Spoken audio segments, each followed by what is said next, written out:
Face aux difficultés socio-économiques de l'heure, l'agence Galaxy Media, à travers son magazine phare Fiscalité et Développement, se propose, patriotisme oblige, d'apporter sa petite contribution dans les efforts inlassables que mène le gouvernement pour stabiliser les cadres macroéconomiques de la RDC. Ainsi, AGEM vous propose dans cette édition 7 mesures auxquelles le gouvernement central peut recourir pour stabiliser la situation socio-économique et apaiser ainsi les esprits surchauffés. Ceci justifiant cela, notre devise nationale Mwanampo, appelée communément le franc congolais, se déprécie au jour le jour, avec lui le pouvoir d'achat de la population.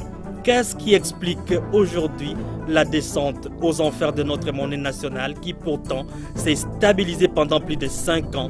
Quelques tentatives de réponse à cette question vous seront données dans cette émission. Bienvenue dans la grand-messe des finances publiques au Congo-Kinshasa dans une présentation de Belinda Idiakamba.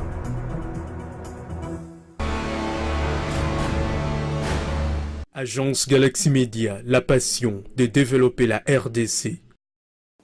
Mesdames et messieurs, bienvenue à cette nouvelle édition du magazine Fiscalité et Développement, la grand-messe des finances publiques et des questions économiques ainsi que des sujets liés au développement en République démocratique du Congo. L'actualité économique au pays reste encore dominée par la dépréciation continue du franc congolais par rapport aux devises étrangères.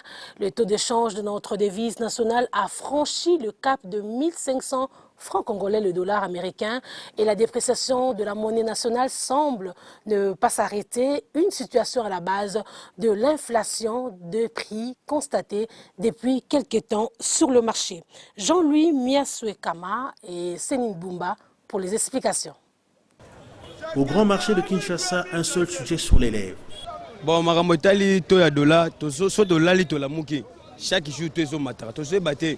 Mbongo mtezo beba ou bien mboka mtezo beba. Zole ki la biso parce que dollar dernièrement aux na nonande. Awa ekomi na nonande, ekomi sona 154. Ba ki cha dollar po biso beto bando so eloko. Dollar na minute oyo ekomi na 152 000.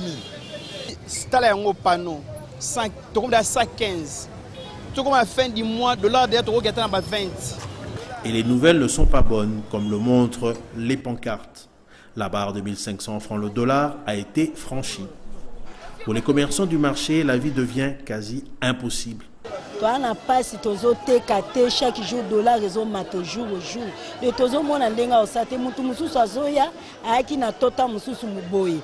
Tanga koya moni to eza déjà comme élevé. Aoya lobi ndenge moko. Likamba dollar o eyende ko boma biso ya roboma. Chaque jour bolal bola mukito mususu. Bolal bola mukito mususu. Talaka koto nyonso na etika ipolele baninga so tanoteka bango wa bakima na bango atalaka ka filmer amona ba mesa ndenge etikali moyen ezate. La dépréciation du franc congolais inquiète. Eh maman, mais likambo za grave. Le monde likambo muke. Likambo yango to kimele yango Angola. Na ngole bandeka boeti ba opérateur économique ba kimi ti bat ba moteka na lufu, bat ba mo lo tableau ba balabala ba ngole ba boki ba eteka na lufu pour na dollar. So ba revoir na ba dollar te bat ba kokufa. To se to créer ba auto hein ba auto emploi quoi. Mais et comme c'est très difficile, il faut que Mboka va trouver solution. La descente aux enfers de la monnaie nationale continue sous une forte dollarisation. So banda ko foute la ndeni, to vivre ndeni. Par exemple, le Mutu, 18 000 francs congolais. Mais quand on a beloko, taxo 15 dollars. Bon, imaginez 15 dollars, 18 000. Ils ont simbaraté, ils ont balan na tam qui était. Dernièrement, tu as foutu un soi-disant à 50 dollars, fallait à 50 dollars. Tu as payé à 45 000. À ce qu'on a mis ta machine, 76 000. Les déficits à répétition au niveau des finances publiques, les réserves de change qui ont fondu comme beurre au soleil, juste 2 semaines d'importation, des politiques de change inefficaces combinées à la chute des cours des matières premières et au retournement de la conjoncture expliquent la perte continue de la valeur du Mwanapo. Pour sortir de cette crise, il faut au gouvernement un programme autonome où il doit réaliser des excédents budgétaires et ponctionner la monnaie nationale. Cela aura pour effet de diminuer la quantité de francs sur le marché et d'amener la monnaie nationale à s'apprécier. Un des meilleurs économistes de la RDC a dit à ce sujet que la mobilisation des recettes est devenue une question de sécurité et de survie nationale. Ce reportage porte également la signature de Kessi Mbonga. Et puis, sur le marché de change, le taux officiel de la Banque centrale du Congo a indiqué au vendredi 23 juin 2017 un dollar américain à 1475,56 francs congolais, pendant qu'au samedi 24 juin 2017, au parallèle, le taux était à 1500 francs congolais, le dollar américain dans la plupart des communes de la capitale et à 1700 francs congolais, le dollar au centre-ville de Kinshasa, non loin du rond-point Forescom sur l'avenue Lukusa. À l'aéroport international de Njili, le billet vert se changeait à 1450 francs congolais. À l'intérieur du pays, particulièrement à Isiro, dans le Haut-Ouélé, le dollar américain s'est changé à 1450 francs congolais le samedi 24 juin 2017.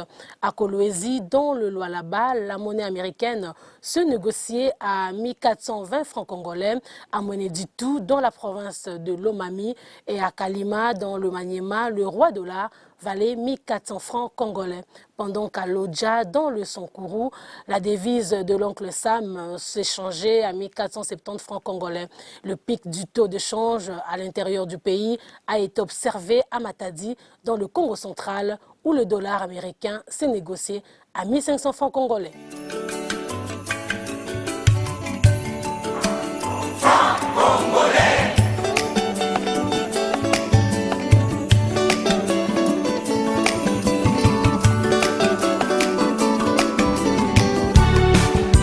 Place à présent aux tendances des prix des denrées alimentaires de grande consommation sur les principaux grands marchés de Kinshasa au samedi 24 juin 2017. Si les prix de certains produits de grande consommation sur les marchés de Kinshasa ont connu une hausse, d'autres par contre sont restés stables. En ce qui concerne la cossette de manioc, par exemple au marché de la Liberté, le prix du sac est passé de 50 000 francs congolais la semaine dernière à 55 000 francs congolais cette semaine qui vient de s'achever. Légère hausse au marché central où le même sac de cossettes est passé de 60 000 francs congolais à 60 500 francs congolais. Au marché Zigida, par contre, le prix est resté stable à 62 000 francs congolais, mêmement au marché Gambela où il s'est vendu à 60 000 francs congolais. Quant au poulet au marché de la Liberté, le prix d'un carton Wilkie Poids 12 a connu une hausse. Il est passé de 57 000 francs congolais la semaine dernière à 58 500 francs congolais la semaine qui vient de s'achever. Tendance haussière également au marché central où le même carton de poulet est passé de 51 500 francs congolais à 53 000 francs congolais. Stabilité de prix par contre au marché Somba Zigida où il est resté à 52 000 francs congolais. Même constat au marché Gambela où le même carton de poulet s'est vendu à 55 000 francs congolais. Du côté haricots, le prix d'un sac de 100 kg est passé de 150 $ américains à 160 $ américains. Les gobelets appelés communément Ibundeli se vendent à 1600 francs congolais. Nous sommes là au marché de la Liberté. Même constat au marché central où le prix a augmenté de 160 $ américains à 165 $ américains et le gobelet vendu à 1650 francs congolais. Au marché Somba Zigida, le même sac est passé de 150 $ américains à 155 $ américains et le gobelet vendu à 1500 francs congolais. Tandis qu'au marché Gambela, le même sac est passé de 160 $ américains à 162 $ américains et 1700 francs congolais pour un gobelet. Les sacs de sucre Kwilngongo coûtent de son côté 75 000 francs congolais au marché de la Liberté. Ces mêmes sacs de 50 kg est passé de 74 800 francs congolais à 77 000 francs congolais au marché central. Il s'est vendu à 78 000 francs congolais au marché Zigida et 76 000 francs congolais au marché Gambela. Jetons à présent un regard sur l'indice du taux de l'inflation hebdomadaire du 19 au 24 juin 2017 tel que collecté et présenté par l'Institut national des statistiques, INES. L'inflation hebdomadaire du 19 au 24 juin 2017 est de 1,789% au niveau national et 1,745% à Kinshasa. En cumul, l'inflation se situe à 18,919% au niveau national et 18,559% à Kinshasa. L'inflation annualisée se situe à 43,391% au niveau national et 42,490% à Kinshasa. En glissement annuel, l'inflation est de 31,103% au niveau national et 31,434% à Kinshasa.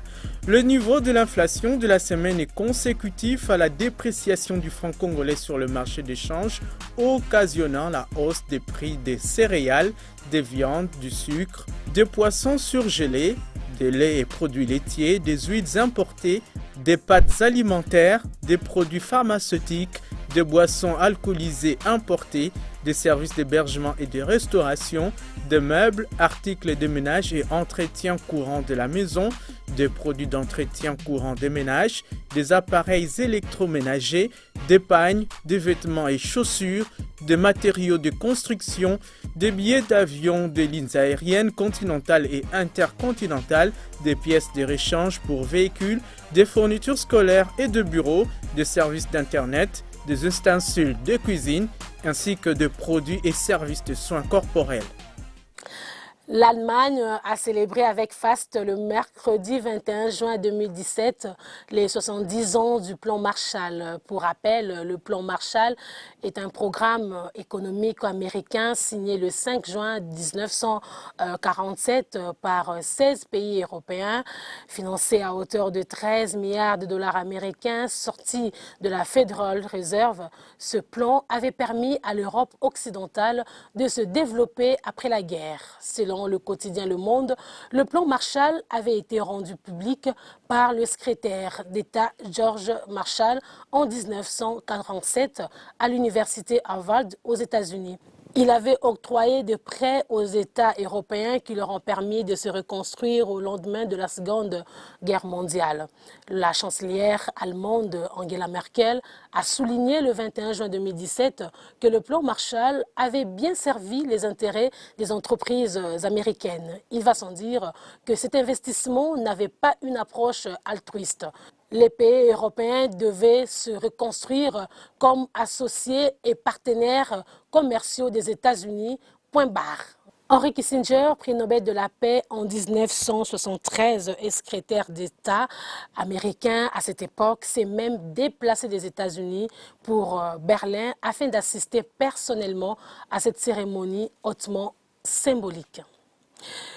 L'Observatoire de la dépense publique et le Comité d'orientation de la réforme des finances publiques en République démocratique du Congo ont convié ce vendredi 23 juin 2017 à l'hôtel Vénus la société civile à une conférence de presse. Thème retenu, regard du citoyen sur le projet de loi des finances 2017. Le reportage est signé Jean-Louis Miasuekama. Le Parlement, par ses deux chambres, a adopté le budget de l'État 2017 et le président de la République l'a promulgué. Mais aujourd'hui, l'élaboration du budget ne se passe plus en vase clos car la société civile y est présente à chaque étape. C'est de cette participation citoyenne dont il a été question ce 23 janvier à l'hôtel Vénus. Et ce, grâce au projet de renforcement de la redevabilité et de la gestion des finances publiques Profit Congo. La société civile, en collaboration avec l'OCOREF, a organisé une conférence de presse sur le thème « Regard citoyen sur le projet de loi des finances 2017, analyse budgétaire de la société civile ». Le coordonnateur du comité d'orientation de la réforme des finances publiques, COREF, plante le décor. Les bonnes pratiques internationales recommandent que les gouvernements consultent les citoyens sur la définition des politiques publiques et établissent les priorités avec lui. Et c'est là où nous sommes. Est-ce qu'on peut construire une école en faveur des citoyens sans demander l'avis des citoyens? Est-ce qu'on peut jeter un pont sur une rivière sans consulter les citoyens? Est-ce qu'on peut construire un hôpital sans consulter les citoyens? Le directeur exécutif du réseau Gouvernance économique et démocratie ainsi que le président du conseil d'administration de l'Observatoire des dépenses publiques reviennent sur la notion de transparence. Il faut qu'on puisse bénéficier de la transparence, c'est-à-dire de l'accès à l'information pour pouvoir faire de la participation citoyenne. Du côté de la société civile, ces plaidoyers durant l'élaboration du budget doivent avoir pour résultat la prise en compte de bien des points. Le point de vue et les aspirations des citoyens sur les recettes et les dépenses dans leur domaine d'intérêt sont prises en compte dans le budget 2017. Les données du budget 2017 sont harmonisées. Le Parlement et le gouvernement prennent conscience du problème d'écoulage des recettes et mettent en place des mécanismes pour y mettre fin. Après plusieurs années de suivi et de plaidoyer dans l'élaboration du budget de l'État, le suivi de l'affectation, de l'exécution et de l'utilisation des fonds pour les services de l'État s'impose. Au niveau de la préparation du budget, on avance bien, mais c'est vrai qu'il faut avouer qu'au niveau du suivi du budget, le travail est encore balbutiant. Le coordinateur du COREF est revenu également sur quelques autres points. D'un côté, le gouvernement a compris ces messages de Gandhi. Gandhi qui disait que quelque chose qui est fait pour moi, sans moi, est fait contre moi. On ne peut pas concevoir que vous ayez un mandat public et que vous puissiez travailler pour une population qui n'est pas informée sur les contenus du budget qui retrace la politique du gouvernement. La participation citoyenne est une affaire de tous et donc personne ne doit s'y soustraire. Leur travail de vigile d'élaboration du budget de l'État est appuyé par le projet de renforcement de la redevabilité et de la gestion des finances publiques, Profit Congo, qui est financé par la Banque mondiale, la coopération britannique et la Belgique. Le processus électoral en cours en République démocratique du Congo est financé essentiellement par le trésor public, ce grâce à l'argent du contribuable congolais. C'est dans cette optique que le directeur général des impôts, José Séléa Lagouli, a profité lors de son enrôlement dans sa circonscription électorale, plus précisément à l'école primaire de la Gare, pour lancer un message aux potentiels électeurs qui sont aussi contribuables de s'acquitter de leurs obligations fiscales dans le but de donner à l'État le moyen de sa politique. Étaient présents sur place Patience Voumili Abokole et Étienne Kumba.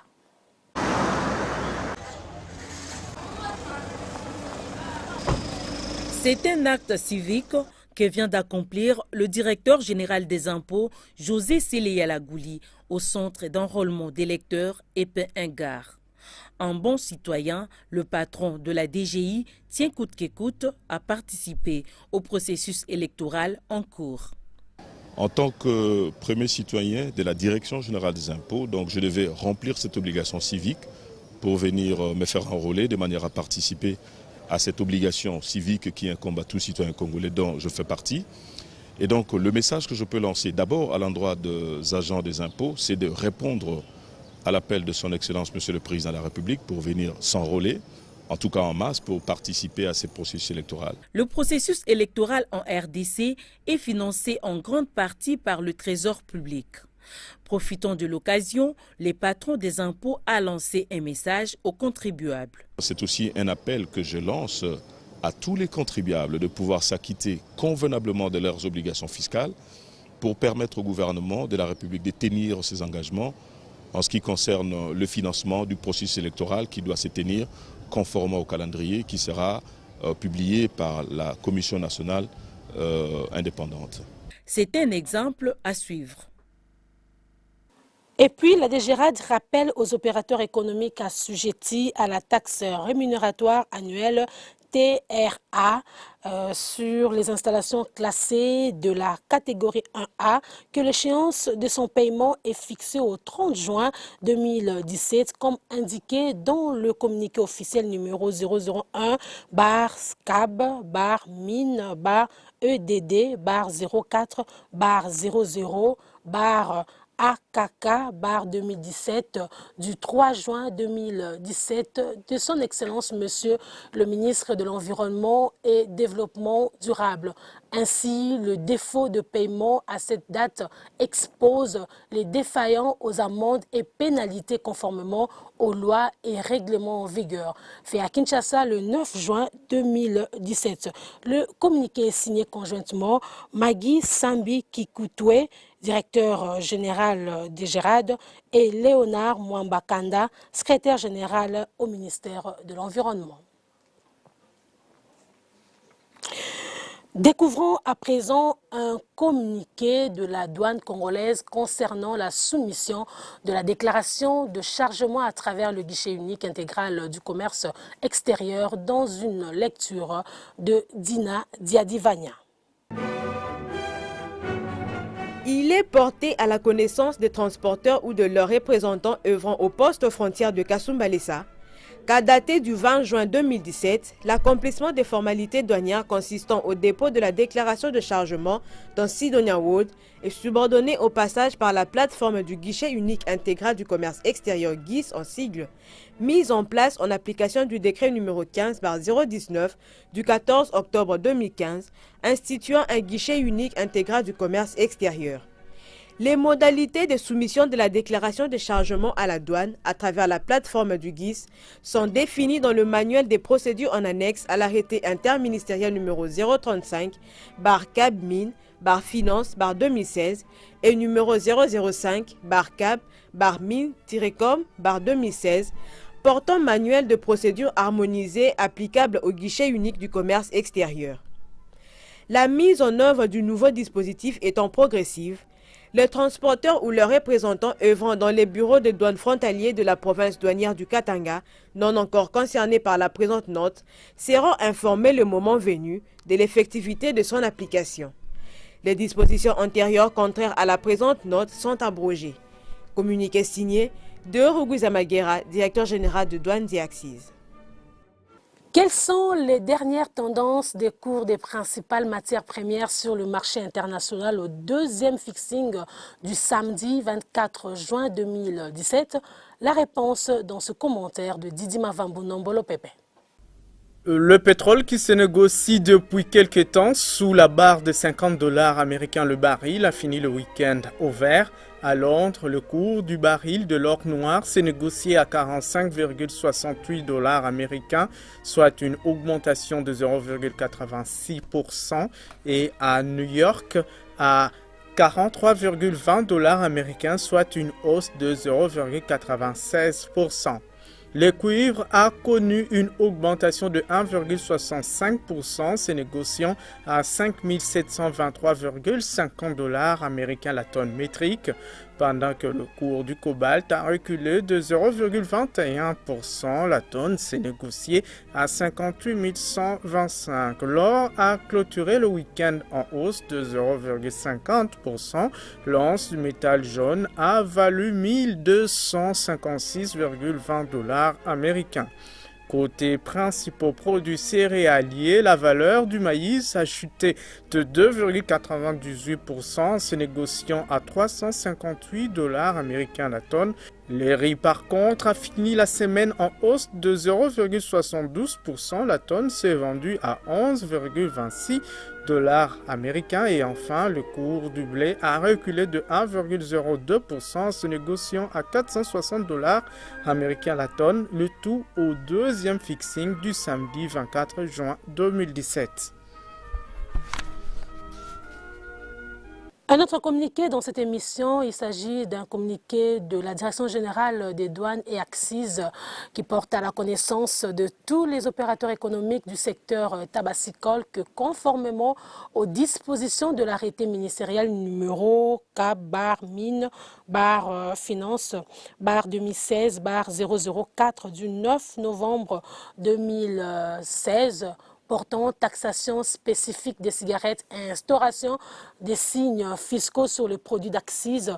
Les prix des ventes actualisés de la vignette fiscale est fixé à l'équivalent en francs congolais de 0,0035 $ américains. Ce prix est applicable à partir de la signature du présent communiqué. Fait à Kinshasa le 12 juin 2017. Le communiqué est signé Deo Rugwiza Magera, directeur général.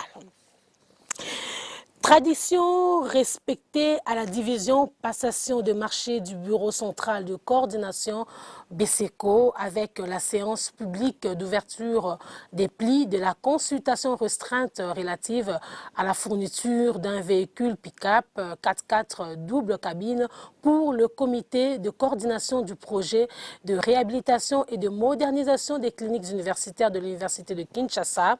À l'occasion, toutes les informations contenues dans les offres ont été lues à haute voix et enregistrées en présence de Gaspard Kabongo, directeur technique et président de la séance, assisté de Abeli Jafari et Claude Anzaou, respectivement directeur administratif et financier et directeur de l'audit interne du Bureau central de coordination BCECO.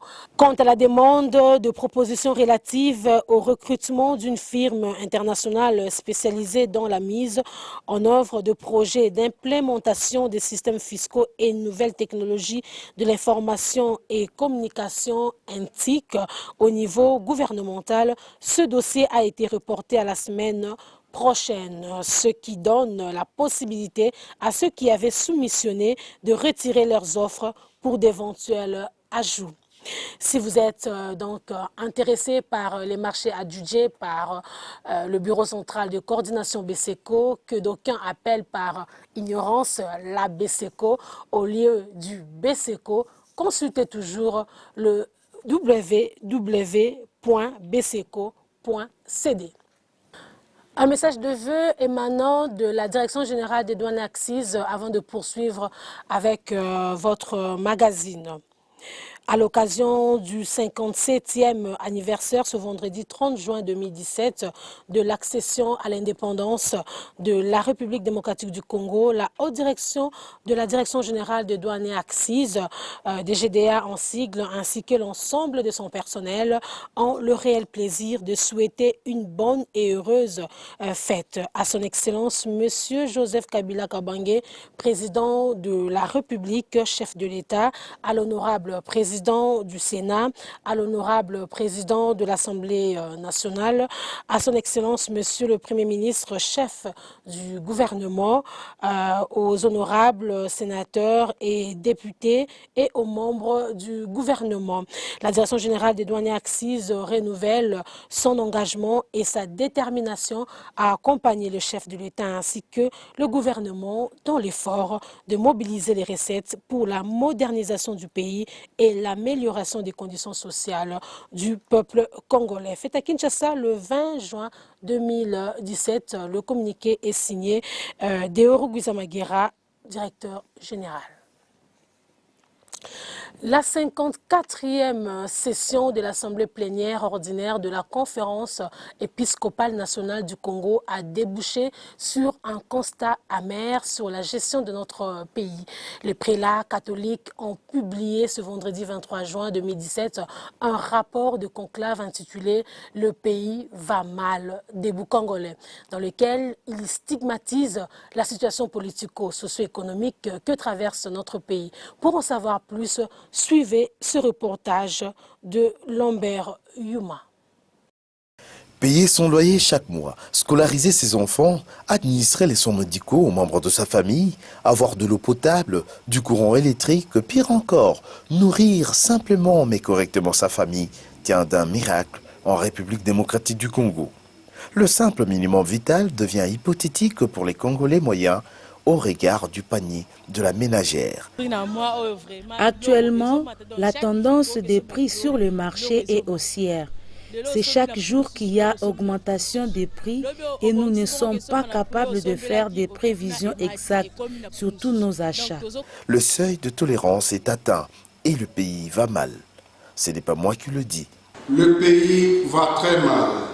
Réunis ce vendredi 23 juin 2017 en assemblée ordinaire, les évêques catholiques, habituellement occupés à prêcher l'évangile, sont sortis de leur tanière en cette 54e session. Choqués par la misère du peuple, ils ont en effet peint un tableau sombre de la situation de crise multiforme qui ronge le pays. Les indicateurs économiques de la RDC, tels que vécus au quotidien par des milliers de Congolaises et Congolais aujourd'hui, dénotent, pour ne parler que de la situation socio-économique, d'une précarité qui interpelle.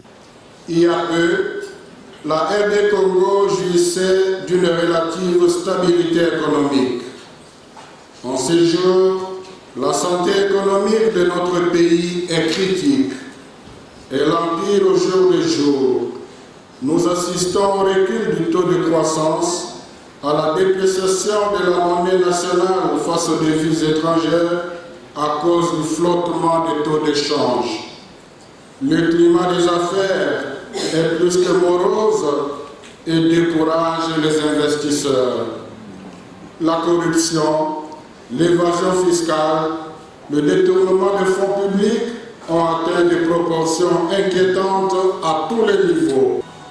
Par conséquent, le pouvoir d'achat a sérieusement baissé au point que les familles peinent à joindre les deux bouts.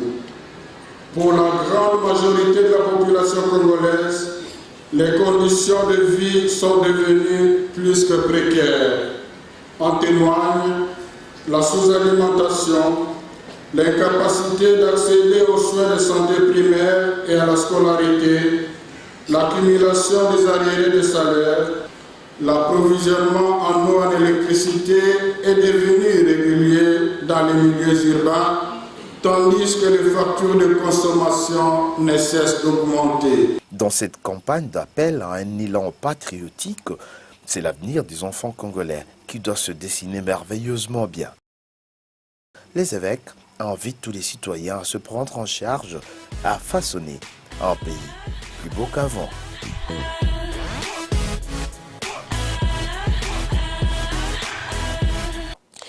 La Commission européenne propose de nouvelles règles de transparence pour les intermédiaires en matière de planification fiscale. Cela depuis le 22 juin dernier. À travers ces règles, rapporte le site RFI.fr, la Commission veut obliger les avocats, les banquiers et les consultants à déclarer au fisc de leur pays les mécanismes qu'ils utilisent pour l'optimisation fiscale de leurs clients.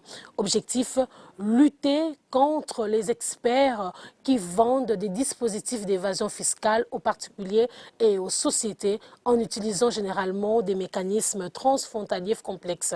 Ces intermédiaires ou éventuellement leurs clients devront désormais déclarer aux autorités fiscales de leur pays ce dispositif afin qu'il soit examiné. Le but est de voir s'il est conforme aux règles.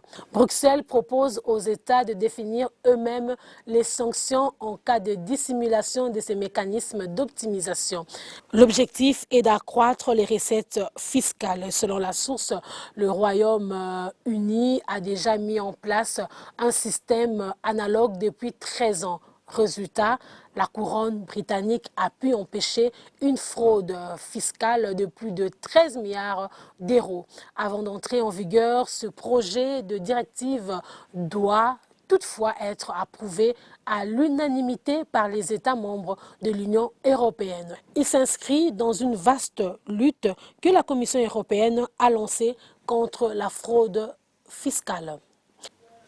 Le conseiller spécial du chef de l'État en charge de la bonne gouvernance et lutte contre la corruption, Luzolo Bambi Lessa, a réuni dernièrement les responsables des différents services impliqués dans la lutte contre les antivaleurs qui saignent à blanc notre économie, et ce pour répondre aux instructions du chef de l'État qui veut mettre sur pied une structure autonome placée sous son autorité directe pour combattre tous les fléaux qui privent l'État de moyens de sa politique.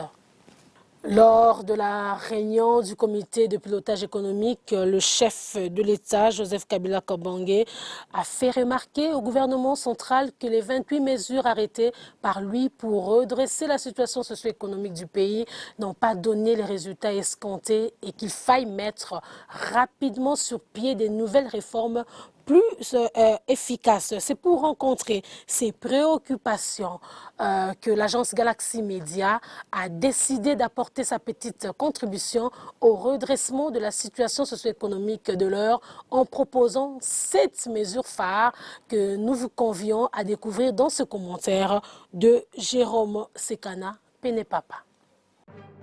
Pour mettre le pied à l'étrier, voici les 7 mesures urgentes que nous proposons au gouvernement central pour tirer notre pays du gouffre socio-économique dans lequel il se trouve. Première mesure, renforcer le déploiement de l'identifiant fiscal unique sur l'ensemble du territoire national et les rendre obligatoires aussi bien aux personnes physiques que morales en vue d'élargir automatiquement l'assiette fiscale et parafiscale et surtout rendre définitivement dynamique le répertoire fiscal national. En ce sens, toute personne physique majeure ou toute personne morale vivant ou opérant en RDC devra obligatoirement se procurer, détenir et exhiber à chaque occasion son numéro impôt de la DGI pour lui permettre d'entrer en contact avec les services publics ou faire les affaires. Le contribuable ou la CIGETI devra être préalablement enregistré dans la base des données du répertoire fiscal national qui doit être interconnecté en temps réel à tous les services de l'État. En principe, l'enrôlement des électeurs en cours dans le pays pour la reconstitution du fichier électoral national aurait dû se faire concomitamment avec l'opération d'attribution du numéro impôt ou identifiant fiscal unique de la DGI, car seuls les majeurs sont éligibles et électeurs. Aussi, seuls les majeurs sont des contribuables ou assujettis à l'impôt. Voilà pourquoi la carte d'électeur devrait contenir le numéro impôt de son porteur.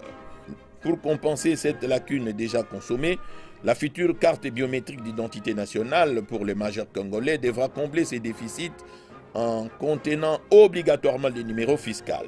L'opération d'attribution du numéro impôt aux personnes physiques ou morales par la DGI nécessite un montant de 10 millions de dollars américains que le gouvernement central peut puiser facilement dans le don de 50 millions de dollars américains que la Banque mondiale vient de mettre à la disposition de la RDC pour le renforcement des capacités des régies financières et la mobilisation des recettes publiques intérieures. Ceci passe également par la motivation conséquente des cadres et agents des régies financières. À côté de cette sanction positive, le recours à la sanction négative s'avère aussi indispensable pour réhabiliter l'éthique et la bonne gouvernance dans les régies financières où se prélassent encore quelques brebis galeuses. Ainsi, une guerre sans merci devra être déclarée contre tous les antivaleurs pour donner à l'État les moyens de sa politique. Deuxième mesure, rendre obligatoire le paiement des impôts, taxes, redevances et autres droits dus à l'État à raison de 70% en francs congolais et 30% en monnaie étrangère, dollars américains ou euros, par les contribuables relevant de la direction des grandes entreprises. Notez que cette première direction opérationnelle de la DGI mobilise à elle seule près de 90% des recettes de l'administration fiscale congolaise. Imposer une telle mesure devrait avoir un impact immédiat sur le marché des changes au bénéfice de notre monnaie nationale. Étant donné que notre devise nationale, le franc congolais, circule concomitamment avec ces deux devises internationales, cette mesure offre 5 avantages. Premièrement, réhabiliter la confiance des moines en pot dans les cœurs des agents économiques qui doivent l'utiliser prioritairement dans toutes les transactions en République démocratique du Congo. Deuxièmement, atténuer la dollarisation à outrance de l'économie nationale et donner plus d'efficacité aux politiques monétaires et budgétaires. Faire respecter scrupuleusement la chaîne de la dépense et créer en même temps la chaîne de la recette. Ce, en mettant en place des politiques monétaires et budgétaires prudentes. Amener la Banque centrale du Congo à améliorer sensiblement la supervision des banques commerciales dont les avoirs extérieurs augmentent au jour le jour.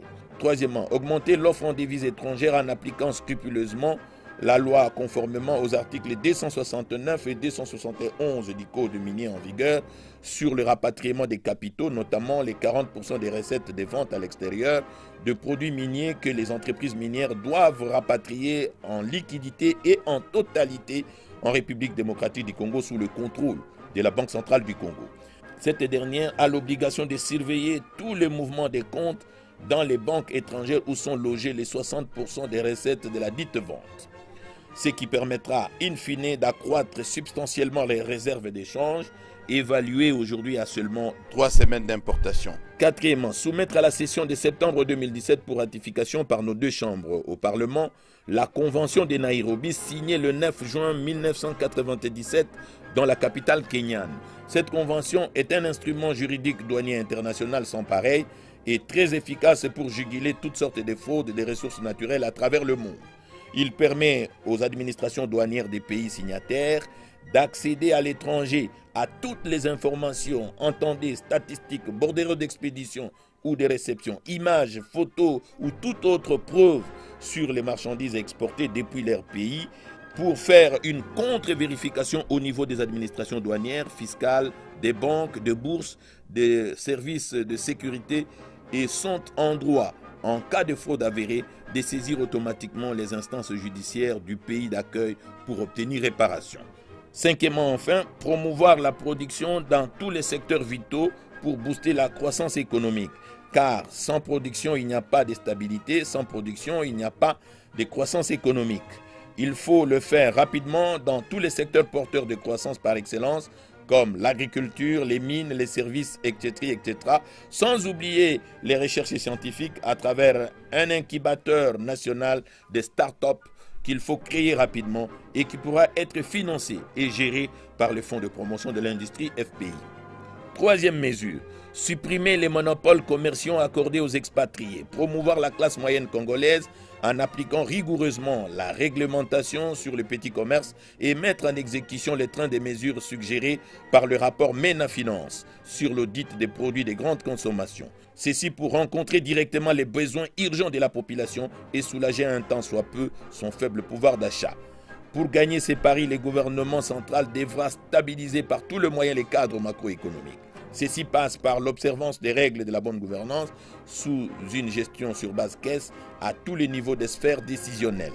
Quatrième mesure, mettre sur pied une structure d'audit et de recouvrement des contentieux fiscaux, parafiscaux et douaniers composée des personnalités venues de toutes les institutions régaliennes, d'experts des cabinets nationaux et internationaux, de la Cour des comptes, de l'Inspection générale des finances, des régies financières, des ministères des finances, du budget et de la Banque centrale du Congo. Cette structure à créer sera placée sous l'autorité directe du président de la République pour traiter au 3e degré les contentieux, maximiser les recettes intérieures, briser les réseaux mafieux qui foisonnent dans tous les secteurs du pays et renforcer l'autorité de l'État sur l'ensemble du territoire national.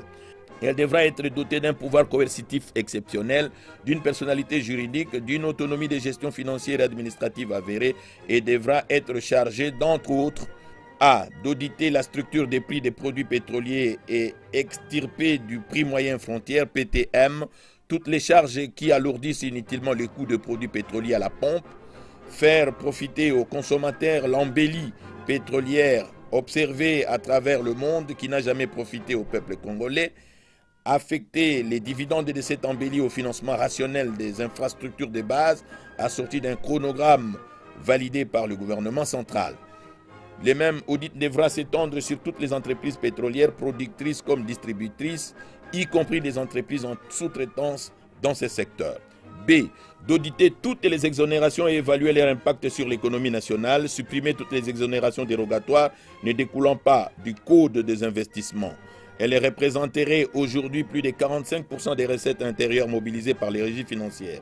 En clair, sur chaque milliard de francs congolais mobilisés par nos régies, les pays perdent 450 millions de francs congolais qui se volatilisent dans la nature à travers les exonérations fantaisistes qui auraient dû être collectées pour faire 1,450 milliard de francs congolais à verser dans le trésor public.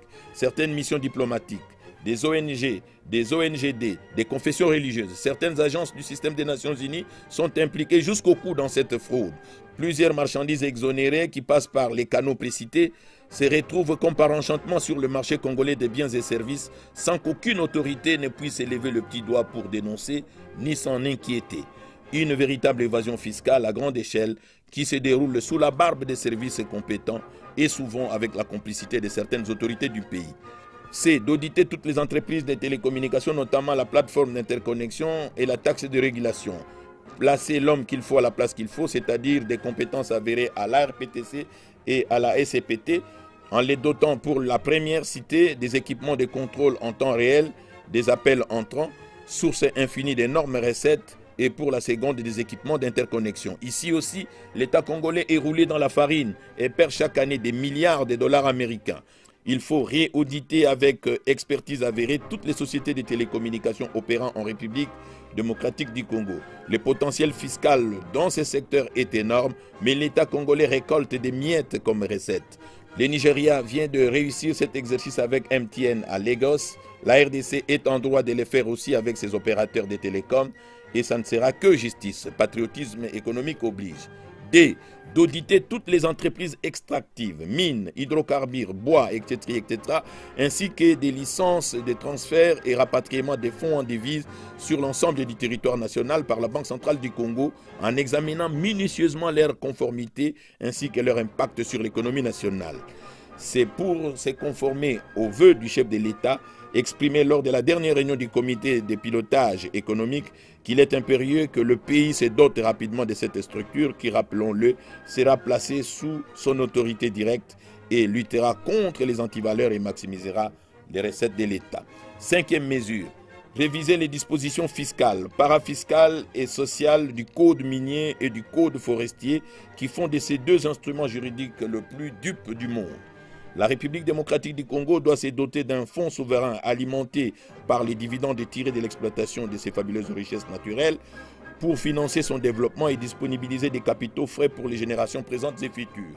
Téné, sur les 50 sociétés minières qui exportent les minerais de la République démocratique du Congo, seules 4 déclarent occasionnellement ou régulièrement les intérêts depuis plus de 10 ans et payent 30% des bénéfices réalisés au trésor public. D'autres ont même été vendus au grand jour sans que l'État congolais ne puisse pas bénéficier de ces 30% du montant de la vente, comme l'exigent les codes miniers en vigueur. Les 47 autres sociétés minières déclarent toujours des pertes depuis plus de 10 ans sans jamais arrêter d'exploiter ou fermer leurs mines. Elles se contentent de verser au trésor public 1% de leur chiffre d'affaires chaque fin d'année, comme l'exigent les codes miniers. En y regardant de plus près, ces multinationales font d'énormes bénéfices en transmettant des fausses informations aux administrations fiscales, parafiscales et douanières. Elles gonflent démesurément les charges fixes pour payer moins au trésor, recourent à la ruse, à la corruption, utilisent des parapluies humains qui se recrutent même dans les hautes sphères décisionnelles. Ces entreprises profitent des faiblesses dans le chef des inspecteurs et autres enquêteurs qui les auditent. C'est en ce sens que la révision des codes miniers, forestiers et des hydrocarbures s'avère prioritaire. Le chef de l'État, s'exprimant devant nos deux chambres du Parlement réunies en congrès, avait parfaitement raison d'enjoindre le gouvernement et le Parlement de réviser ces codes miniers au cours de la session parlementaire qui vient de se terminer. En septembre prochain, les parlementaires feraient mieux de recourir à des expertises avérées avant d'adopter les nouveaux codes miniers révisés. L'avenir de notre nation en dépend. La Tanzanie, sous le leadership du président John Magufuli, surnommé le bulldozer de la bonne gouvernance par la presse tanzanienne, est exactement en croisade contre les gaspillages des ressources publiques. Elle vient d'interdire l'exportation des minerais à l'état brut, dont la transformation crée des emplois à l'étranger au détriment des Tanzaniens. Les multinationales exploitant les mines en Tanzanie, dont Acacia Mining, spécialisées dans l'extraction de l'or et du cuivre depuis 19 ans, sous-évaluaient leurs statistiques de production pour payer moins de taxes, redevances et impôts à l'État tanzanien. Le bulldozer John Magufuli a tapé du poing sur la table, allant jusqu'à demander aux sociétés minières de restituer tout ce qu'elles ont volé au peuple tanzanien. Aujourd'hui, toutes ces sociétés sont maintenant sommées par l'État tanzanien de payer, tenez-vous bien, 75 milliards d'euros au trésor public tanzanien. Ce qui fait dire aux observateurs que John Magufuli fait trembler les secteurs miniers en Tanzanie. Barrick Gold, la maison mère d'Acacia Mining, la plus grande de ces sociétés minières, vient d'entamer des négociations avec le gouvernement tanzanien pour régler son ardoise. En Afrique australe, l'Afrique du Sud vient aussi de réviser son code minier en y intégrant l'actionnariat noir sud-africain à hauteur de 30% dans chaque contrat minier pour renforcer la nouvelle classe moyenne d'hommes et femmes d'affaires noirs du pays de Nelson Mandela. Comme vous venez de le constater, la vision pour le développement minier de l'Afrique, de l'Union africaine, est en marche. Elle exige aux sociétés minières qui exploitent en Afrique de transformer localement leurs produits miniers en leur donnant toute la valeur ajoutée avant exportation pour créer des emplois et absorber le chômage massif des jeunes en Afrique. Ces exemples africains doivent inspirer la République démocratique du Congo. 6e mesure, renouer sans délai la coopération structurelle avec le Fonds monétaire international, FMI, condition sine qua non pour que la République démocratique du Congo puisse bénéficier en urgence des appuis budgétaires des institutions financières internationales, des multilatéraux comme des bilatéraux. Cette mesure ne nécessite pas le décaissement des fonds. À ce sujet, le Premier ministre, chef du gouvernement, Bruno Tshibala, devrait signer rapidement la lettre d'intention à adresser à la directrice générale du Fonds monétaire international, Mme Christine Lagarde. Il va sans dire que les conditionnalités formulées par la dernière mission du Fonds monétaire international qui vient de visiter notre pays, au-delà de revêtir un caractère hautement politique, demeurent accessibles ou faisables, c'est-à-dire à la portée de Kinshasa. 7e et dernière mesure urgente. Accélérer l'application des mesures de décrispation politique prévues dans l'accord politique de la Saint-Sylvestre pour favoriser le climat de paix sociale, booster la croissance économique, stabiliser les cadres macroéconomiques et en fin de compte, organiser les élections démocratiques libres, transparentes et apaisées en République démocratique du Congo. À notre humble avis, ces 7 mesures sont prioritaires et indispensables pour redresser rapidement notre pays. Terminons cette émission en vous informant que maman Jacqueline Eloulou, la mère du rédacteur en chef adjoint de l'agence Galaxy Media, Michel Wangilokwa, décédé le mercredi 21 juin 2017 à Kinshasa, a été conduite ce dimanche 25 juin en sa dernière demeure au cimetière de Kinkole dans la commune de Lantsele. Au nom de tout son personnel, le directeur général de l'agence Galaxy Media, Jérôme Sekana-Penepapa, présente ainsi ses condoléances à la famille biologique de Michel Wangilokwa. Que l'âme de l'illustre disparu repose en paix. La grand-messe des finances publiques est ainsi dite. Merci de nous avoir suivis. Restez branchés sur votre antenne.